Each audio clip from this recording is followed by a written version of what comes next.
Hello guys, तर जय शिवराय मित्रांनो. आज माझ्या फ्रेंडचं होतं लग्न, त्यामुळे सकाळ सकाळी आम्ही निघालो आहे, ऑफिसला आलो आहे आणि पंचिंग वगैरे केलं आहे. त्याच्यानंतर वाट बघत थांबलो आहे की कोणीच आलं नव्हतं आमच्या ऑफिसकडून. त्यामुळे सगळेजण येण्याची वेट करत होतो. सगळेजण आले आणि आम्ही निघाले फायनली लग्नासाठी. त्याच्यानंतर गाडीमध्ये आम्हाला लागली होती भूक, मग थोडंसं जे काही होतं ते खाऊन घेतलं.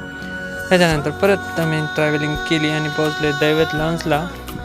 हा आहे लॉन्स. त्याच्यानंतर मस्तपैकी आतमध्ये एंट्री केली. गणपती बाप्पा होते, त्यांचं दर्शन वगैरे घेतलं. हा आहे लॉन्स, मस्त होता. त्याच्यानंतर आम्ही बसलोय नवरी नवरदेवाची वाट बघत. आमची नवरीबाई इकडे फोटोशूट करत होती. त्याच्यानंतर त्यांच्याकडे जेवणाची पद्धत आधी असते, त्यामुळे जेवण वगैरे करून घेतल्यानंतर लग्न लावलं आणि नवरी नवरदेवाला गिफ्ट वगैरे दिलं, फोटो काढला. तर कसा वाटला ब्लॉग कमेंटमध्ये नक्की सांगा.